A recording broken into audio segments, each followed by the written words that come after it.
बिस्मिल्लाहिर्रहमानिर्रहीम। अस्सलाम वालेकुम। आज हम बनाने जा रहे हैं आलू मटर शोरबे वाले हम बनाएंगे। बहुत सिंपल सी एक डिश है, बहुत सादा, जो हमारे घर में रोज़मर्रा में बनती है। बहुत ही सिंपल तरीके से बनाएंगे लेकिन बहुत मज़े की बनती है। तो इसके लिए हमने आलू ले लिए हैं, 3 अदद बड़े साइज़ के आलू मैंने लिए, और 1.5 पाव मटर लेके तो उनके मैंने ये दाने निकाल लिए हैं। एक बड़ी प्याज ले ली है, उसको बारीक चॉप कर लिया है। और ये टमाटर लिए हैं 3 अदद। और हमारे पास लहसुन और अदरक एक एक टेबल स्पून, दोनों चीज़ें हैं, पेस्ट बना हुआ है इनका। और मसालों में ये एक छोटी सी एक मैंने दालचीनी की स्टिक ली है। और ये सुरख मिर्ची है 1 टीस्पून भर के। ये कश्मीरी लाल मिर्च है, ये 1 टीस्पून लेवल है। हाफ़ टी स्पून हल्दी है मेरे पास। और ये खुशक धनिया पाउडर है, ये भी 1 टीस्पून भर के है। ज़ीरा मैंने ले लिया है सफ़ेद वाला, हाफ़ टी स्पून। और साथ ही मिक्स गरम मसाला हाफ़ टी स्पून।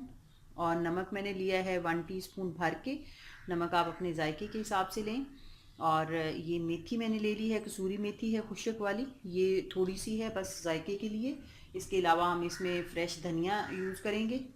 ऑयल हम इसमें डालेंगे आधी प्याली के करीब। हमारे प्याज को हम सबसे पहले पेस्ट बना लेंगे।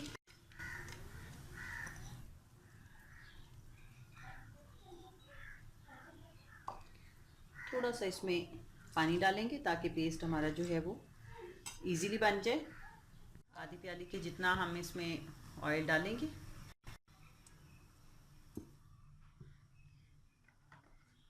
हम इसमें ये ज़ीरा डाल देंगे सफ़ेद, बस हमने ज़ीरे को इससे ज़्यादा नहीं करना। अब हम इसमें लहसुन डाल देंगे।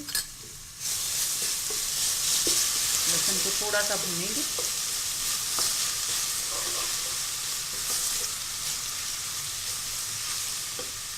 और साथ ही हम फ़ौरन ये जो प्याज है हमारा ये डाल देंगे ताकि हमारा ज़ीरा जो है वो मज़ीद ना भुने। अगर ज़ीरा अगर ज़्यादा भुन जाए तो फिर वो थोड़ा सा टेस्ट में फ़र्क आ जाता है सालन के। प्याज में चूँकि थोड़ा सा हमने पानी भी डाला था, तो हम इतना इसको कुक करेंगे कि इसका अपना पानी ड्राई हो जाए और प्याज हल्की सी पिंकिश हो जाए। ये हमारा प्याज जो है उसका पानी ड्राई हो गया है और कलर भी इसका हल्का गोल्डन, या आप थोड़ा सा पिंक कह लें। पिंक से थोड़ा सा आगे हमने करना है, बिल्कुल कच्चा भी नहीं रखना। लेकिन ये ध्यान रहे कि इसमें ज़ीरा और लहसुन ज़्यादा इसको ओवर कुक नहीं करना, वरना सालन का जायका ख़राब हो सकता है। ज़ीरा भी बस हल्का सा आपने करना है और लहसुन को इतना ही करना है कि लाइट सा गोल्डन कलर आए। बाद उसके फ़ौरी बाद आपने प्याज डाल देना है ताकि उसकी फर्दर कुकिंग जो है वो रुक जाए लहसुन की। तो ये हमने डाल दिया। तकरीबन 1.5 मिनट तक हमने लहसुन को डाल के कुक किया। और अब हमने ये पूरे मसाले, दालचीनी की स्टिक भी और सारे हमने डाल दिए इसमें। और हमने हल्का सा इसको कुक करना है ताकि मसाले हमारे ओवर कुक नहीं होने चाहिए।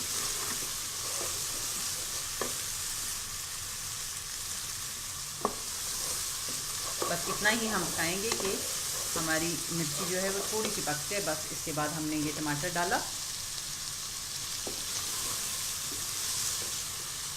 टमाटर हमने डालना है और जैसे ही बस हल्का सा टमाटर हमारा हीट अप होगा तो हमने थोड़ा सा पानी डालना है, तकरीबन आधे कप के जितना इसमें हमने डाल दिया, इतना।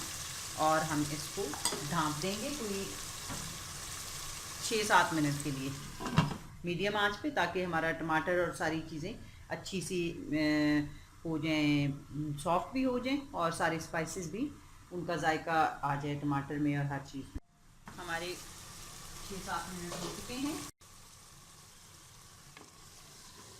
पानी जो हमने डाला था वो ड्राई हो गया है। टमाटर जो हमारा है वो बहुत सॉफ्ट हो गया है, ये देखिए। जैसे ही हम इसको थोड़ा सा दबा रहे हैं तो ये पेस्ट की फॉर्म में बनता जा रहा है, यूँ करके।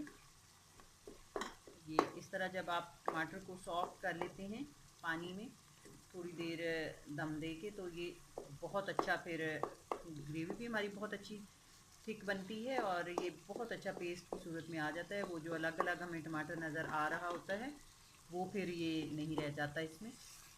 और अभी ये बाकी जो इसमें कसर होगी वो जब हम भुनाई करेंगे आलू और मटर डाल के तो उसमें निकल जाएगी। ये इस तरह करके पूरे जो टमाटर हैं उनका पेस्ट वहाँ बन रहा है। देखिए हमारा टमाटर बिल्कुल पेस्ट हो गया है और ये हमारा मसाला भुन चुका है, इसका ये ऑयल पूरा ऊपर आ गया है। तो अब हम इसके अंदर डाल देंगे अपना आलू।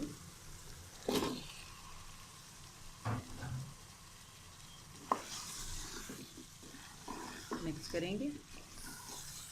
तो हमारा 2 से 3 मिनट हो गए हैं डाले हुए। अब हम इसमें डाल देंगे मटर और इसको भी साथ में कुक करेंगे। अब हमने इसको अच्छा सा भूनना है, कोई तकरीबन 8-10 मिनट आलू और मटर को डाल के। तो मसाले के साथ हम इसकी अच्छी सी भुनाई करेंगे। अगर आपके लगने का अमकान हो नीचे तो आप हल्का हल्का पानी का छींटा साथ लगाएं, लेकिन 10 से 12 मिनट तेज़ आंच पे हम इसको कुक करेंगे। हमने इससे पहले नमक नहीं डाला, अब हम नमक डालेंगे।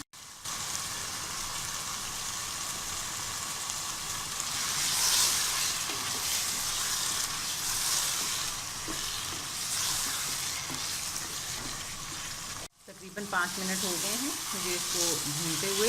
अभी ये नीचे लगने तो नहीं लगा क्योंकि ये नॉन स्टिक है इसलिए, लेकिन इसमें अभी बहुत ड्राई हो गया। हल्का सा पानी हम लगाएंगे।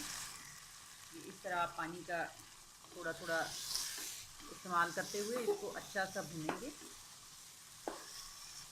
5-1 मिनट हो गए हैं, कोई 6-7 मिनट तक और मैं इसकी भुनाई करूँगी इसी तरह।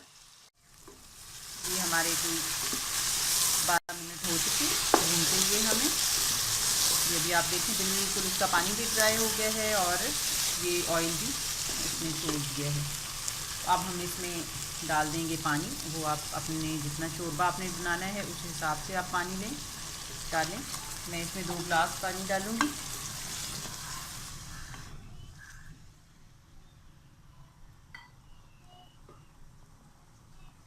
मैं इसमें 2 गिलास पानी मैंने डाल दिया। अब इसको पहले 2-1 जोश आ जाएं, थोड़ा गर्म हो जाए, उसके बाद हम मीडियम टू लो हीट पे इसको कोई 12 से 15 मिनट के लिए रख देंगे ढाँप के। तो इसका तेज़ आंच रखेंगे थोड़ी देर। जैसे ही 1-2 उबाल आएंगे तो उसके बाद हम बिल्कुल दम से थोड़ी सी ज़्यादा आग कर देंगे। हमारे 1-2 जोश आ गए हैं। अब हम मीडियम टू लो कर देंगे हीट और इसको कोई 12-14 मिनट के लिए और रखेंगे। ये मैंने दम से थोड़ी सी तेज़ कर दी है। 12-14 मिनट तक रखेंगे ताकि हमारे मटर और आलू बहुत अच्छी तरह सॉफ्ट हो जाएं और तरी भी हमारी बहुत अच्छी आ जाए। अब हम चेक करेंगे। ये देखिए आप शोरबा आपके अपने ऊपर है कि आपको कितना रखना है। हमने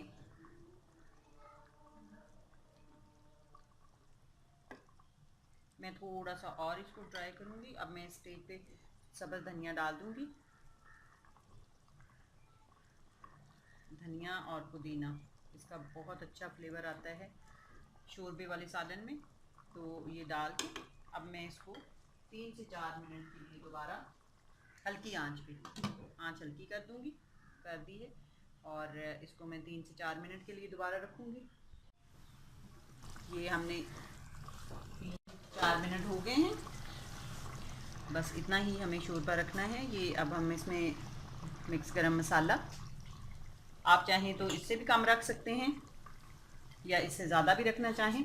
तो अब ये कसूरी मेथी मैं इस तरह करके, तो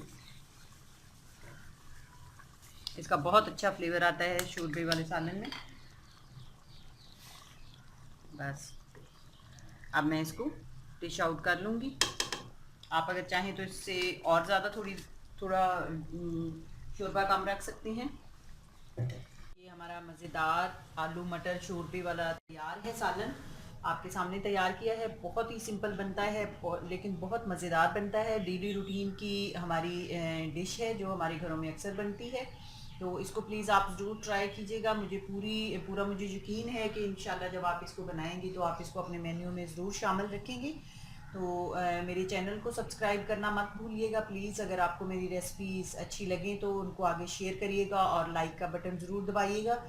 तो जो भी मेरे सब्सक्राइबर हैं उनका मैं बहुत थैंक यू करना चाहूँगी, और जो न्यू सब्सक्राइबर हैं उनको मैं कहना चाहूँगी कि प्लीज़ बेल का आइकन, सब्सक्राइब के साथ ही बेल का एक निशान है उसको ज़रूर क्लिक करिएगा, ताकि मेरी वीडियो जो भी मैं अपलोड करूँ तो उसका नोटिफिकेशन आप तक पहुँच जाए। और मुझे हमेशा दुआ में याद रखिएगा। अल्लाह हाफिज़।